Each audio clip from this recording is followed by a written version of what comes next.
आचरणों को सुधारिए। तुम्हारा शरीर अविनाशी नहीं है, एक सीमित समय के लिए आया हुआ है।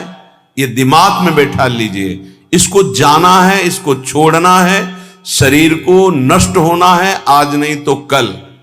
इसलिए ऐसे आचरण कर लो कि तुम्हारी उन्नति हो जाए, तुम दुर्गति से बच जाओ, तुम्हारा पुनः जन्म अन्य योनियों में ना होकर भगवान के धाम में दिव्य रूप से निरंतर अनंत काल तक के लिए सुख भोगो। श्रीपाद कह रहे न निंदाम, किसी की निंदा मत करो, क्योंकि दूसरे की निंदा करने से उसके पाप अपने ऊपर आ जाते हैं। क्यों बेमतलब में पाप की पोटरी बांध रहे हो? पर निंदा के किए ते आवत नहीं कछु हाथ, मूर्ख पर्वत पाप को ले चल अपने साथ। दूसरे की निंदा करने से अपने को मिलता कुछ नहीं है, उसका पाप हमारे ऊपर आ जाता है। बेमतलब पाप की पोटरी दुख का कारण आप बना रहे हैं। दूसरे की निंदा करने से आप उसको नीचा दिखा पाएंगे क्या? नहीं। अगर वो नीच है तो खुद नष्ट हो जाएगा, अपना उसका कर्म ही उसको नष्ट कर देगा। किसी को कोई नष्ट नहीं कर सकता, उसका कर्म नष्ट करता है। को ना काहू के सुख दुख कर दाता, निज कृत कर्म भोग सुनु भ्राता।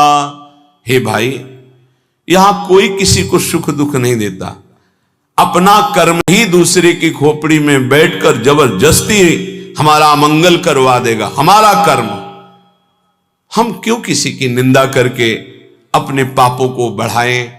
इसलिए ना निंदा, मना कर, किसी की भी निंदा मत करो।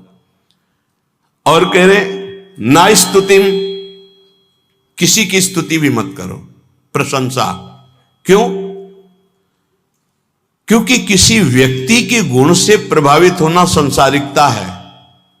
गुणमानी संसार, सेवकवाणी, गुणमानी संसार और सकल गुण प्रीत बिन। अगर कोई बहुत अच्छा आचरण कर रहा है, भगवान की कृपा है, उसमें भगवान की शक्ति विराजमान, हम उसको नमस्कार करते हैं, व्यक्ति को नहीं। हम व्यक्ति की प्रशंसा नहीं करते, हम प्रभु की प्रशंसा करते हैं। प्रभु ने इसे योग्य बना दिया, बस।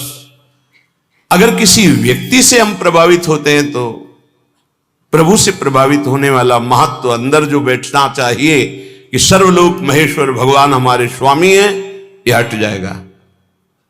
हमें भगवत भाव की प्रशंसा करनी, ना कि किसी व्यक्ति के पद की, गुण की नहीं। सर्वलोक महेश्वर भगवान कृपा किए हैं, उसको ये सामर्थ्य दिए हैं, जितने अंश में सामर्थ्य दिए हैं उतना वो प्रभावशाली है। पर हम व्यक्ति की नहीं, हम भगवान की तरफ देखते हैं। भक्त का लक्षण होता है वो भगवान की तरफ देखता है, व्यक्ति की तरफ नहीं।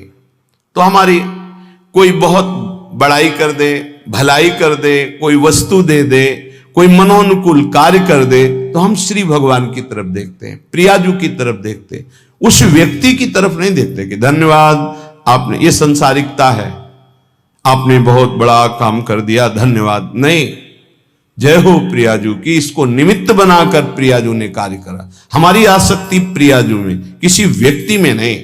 जीवन में यह सिद्धांत समझ लीजिए, यदि व्यक्ति से आसक्त होंगे तो इष्ट का भरोसा छूट जाएगा, फायदा क्या हुआ? कोई भी कितना हित करे, कितना भी हमारा मंगल करे, हम धन्यवाद नहीं देंगे, हम जय बोलेंगे, हमारे प्रियालाल की जय हो, उन्होंने इसे निमित्त बनाकर कराया है। जय हो प्रियालाल। हम उस भगवत स्वरूप को प्रणाम करते हैं।